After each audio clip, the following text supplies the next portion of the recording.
Hi, welcome back to Grim Survival. As the title may reflect, if you're not a Christian or have Christian type beliefs or absolutely hate anybody who talks about Christianity, this is probably not the video for you. Christians are, of course, one of the probably the top persecuted group in the entire world right now. They're being killed by the thousands. If you don't believe me, look it up. Doesn't typically happen in the United States, but it still does. But that's not the purpose of the video. We're not here to discuss the ins and outs of Christianity. We are simply going to talk about preppers. Preppers in the Bible. The Bible is full of them, actually. The Bible tells you several different places about prepping and why you should. For example, Noah. Noah was a prepper, obviously. You know, God told him that there was going to be a flood, and Noah said, well, let's do something about that. And God said, well, okay, well, do something then. Build this big boat. Fill it full of food. Genesis 6:21. Take all the food in there. I mean, that's not exactly what it says, and I'm not going to read it to you because, no. But, yeah, take a bunch of food in the ark. Make sure that you survive for as long as you're going to be in there. That was a lot of food. Yeah. A lot of churches, certain types of offshoots of Christianity, a lot of religions, I'm not going to name them, but you know who I'm talking about. They will tell you that prepping is bad, that you should just believe that God has your back, that God will provide for you everything you need. Well, that's probably true, probably, except for the fact that what if God's telling you to store what you need now so that he doesn't have to come down here and, do it for you later? I don't know. My belief is that God wants you to be prepared. He doesn't just sit there and wait for you to do something stupid and come and fix it for you. So be prepared. Proverbs chapter 21, verse 12. A prudent man foresees the evil, hides himself, but the simple pass on and be punished. So be prudent, not simple. One of my favorites, Proverbs 21, 20.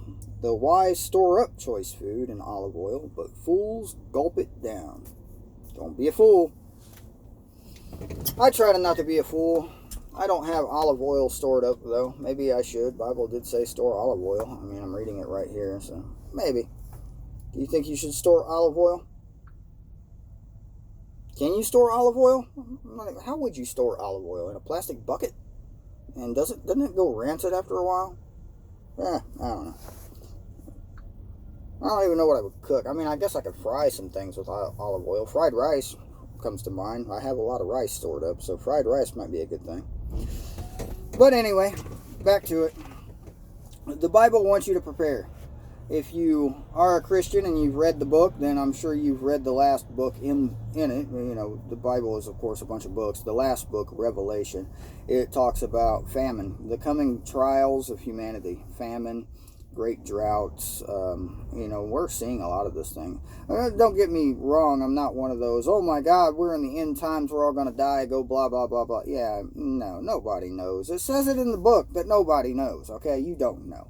And every generation since the time of Jesus to now has told you that we're in the end times, it's all going to end. But I can tell you right now that there are a lot of Christians and a lot of people of all faiths, whether it be Christian, whether you believe in evolution, which is a religion, if you didn't know, it really is. They're all feeling the same thing. You can feel it in the air that something is about to happen. I mean, just look at the weather. There's catastrophic flooding. Crops are failing all over the world. Crops are being destroyed by drought, by too cold temperatures, frost, floods. They're being destroyed by pests, by plagues, by disease. Crops are really low for the entire world this year. And, there's a lot of people who are believing it's going to get worse. Sorry for the bouncing forklifts in the trailer. Alright, so that being said, store food. I mean, I pretty much say it every time I talk onto this phone, that store food, store food, store food. And everybody that I talk to and all the videos I watch, they all say the same thing. Stack it to the rafters, Bear Independence says. So I don't think I could stack it to the rafters. It might fall on somebody if I stack it to the rafters, but you get the point. All right, back to it. The Bible. There are preppers in the Bible. The one that comes to mind the most would be Joseph from Genesis. Chapter 41 is one of my favorites. The famine. If you haven't read the story, you should. You should read all of Genesis just because it's the story of creation. It's how we came to be, unless you believe that you came from a puddle and then the puddle somehow created a soup and then the soup somehow became alive and then the soup somehow found somebody to marry. You know what the soup did. Sorry for the visual. And then the soup turned into a fish, and the fish turned into something that crawled on the land, and then yeah, whatever. Anyway, point being, read Genesis. It's good for you. So Joseph in the Bible, there was a 7-year drought. God warned him there's going to be a 7-year famine, is what it was. 7-year famine. There's going to be 7 years where people are just not going to be able to grow food. Nobody's going to have any food. So Joseph, in the time of plenty, as they called it, it was time of plenty. They had 7 years of an abundance. It was more than they needed for 7 years, way more than they needed. So the basic premise I have and I took from it is everybody ate like poor people so that they could eat like kings when they didn't have anything else. And that's basically what they did. They took all the abundance and then some, and they stored it for 7 years. They stored stuff. So what are they storing back then for 7 years? Corn, grain, wheat, stuff like that. You can dry fish, you can dry meat, you can always store whatever it is for a few years. A lot of the stuff, corns and rices and things like that, they'll last 30 plus years if stored properly. And they have found rice in Egyptian tombs from thousands of years ago that's still edible. So don't think it can't be done. Even you can do it. 5-gallon buckets of rice. Get started. If you're not started now, then you are behind the game, and time is approaching. Maybe not time of biblical famine, but time of obvious drought and floods and famine coming to us. So Joseph in the Bible, he had 7 years of plenty. He stored his food for 7 years. When the 7 years of famine came, he didn't starve to death. The people of Egypt didn't starve to death. His own family from another land that, if you've read the story, they sent him there to enslave him. He became the leader, because Joseph, he's a bad A, Anyway, he fed all of them. He fed them. He fed people from other lands because he was warned. He knew it was coming. A lot of people know it's coming right now. Look at any survivalist prepping YouTube channel. It's coming.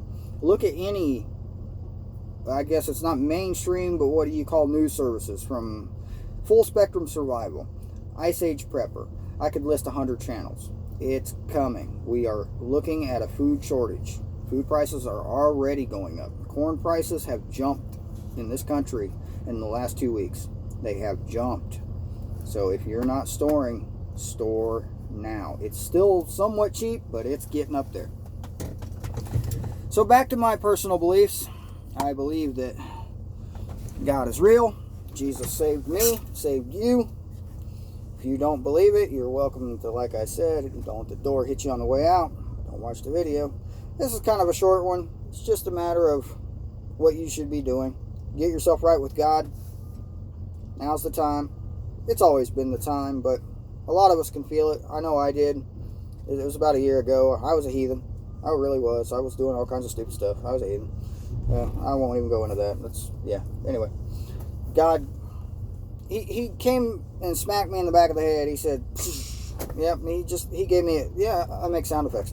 He smacked me in the back of the head and told me to get right. And I have been trying my best and failing quite often.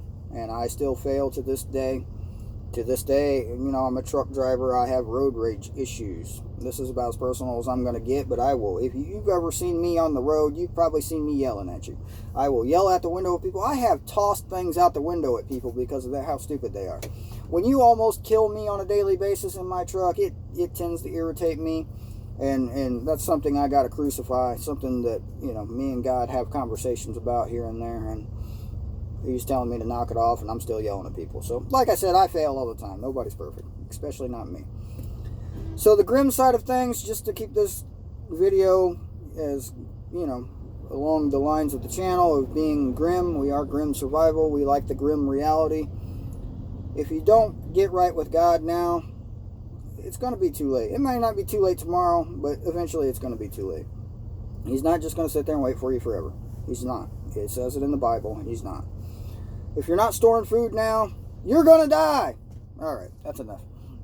Bye.